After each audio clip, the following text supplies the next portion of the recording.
Assalamualaikum warahmatullahi wabarakatuh. Salam sejahtera untuk kita semua. Merdeka! Merdeka! Merdeka! Merdeka itu jarang sekarang kita suarakan ya.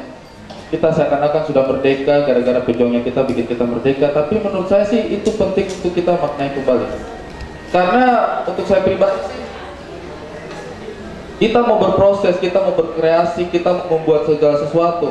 Yang paling utama pertama kita harus lakukan adalah kita harus memerdekakan pikirannya kita. Kita harus memerdekakan pikirannya kita. Itu harus kita paham kembali. Jadi kenapa sengaja tadi saya buka dengan kata-kata merdeka, supaya minimal melalui lisan kita mengaku kalau kita merdeka. Ya kalau misalnya ini orang timur yang bicara kadang-kadang suka dicurigai separatis ya masalahnya. Untuk mengenai masalah kreatif, industri kreatif ini, saya itu beberapa kali ketemu dengan teman-teman yang dari kreatif ya, kita sudah beberapa kali diskusi. Menurut saya, kadang-kadang kita mengecilkan makna kreativitas, kita mengecilkan makna industri kreatif. Padahal kalau sebenarnya boleh jujur, negara adidaya seperti Amerika Serikat itu kalau saya tidak salah, saya tidak tahu mungkin risetnya sudah ganti lagi. Informasinya saya terakhir itu nomor 2 pendapatannya mereka APBAS, anggaran pendapatan Amerika Serikat itu mereka dapatnya itu justru dari industri kreatif. Nomor 1-nya senjata, nomor 2-nya adalah industri kreatifnya, Hollywood, kemudian fashion, kemudian industri gaya hidup ya, games ya, itu dari industri kreatif. Kalau Korea Selatan malah lebih gila lagi, nomor 1 ya. Nomor 1. Jepang juga itu industri kreatifnya itu di atas. Cuman Jepang agak aneh ya. Yang dia ekspor itu jam. Ya, terima kasih untuk yang ketawa. Yang tidak ketawa apa itu jam? Tanya sama yang ketawa. Kenapa mereka tahu jam itu apa?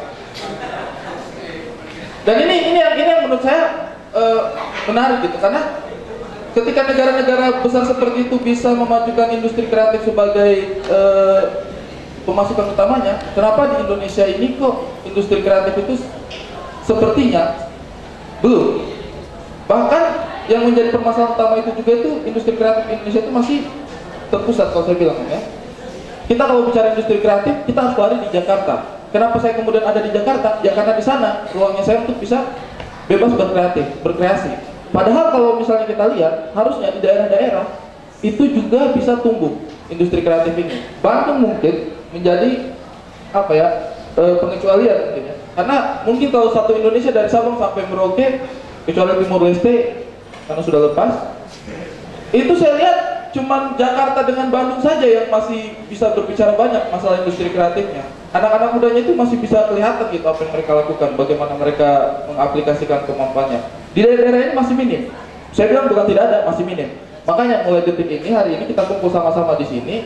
Kita harus bisa berwacana, kita harus bisa berproses, kita harus bisa kumpul sama-sama untuk satukan tekad untuk bangun bagaimana caranya industri kreatif ini dia bisa masuk, merangsek menjadi salah satu sumber pendapatan daerahnya kita, bukan hanya untuk masyarakatnya, bukan hanya untuk pemerintahnya, tapi untuk teman-teman di sini yang merasa kreatif. Itu sih kalau menurut saya.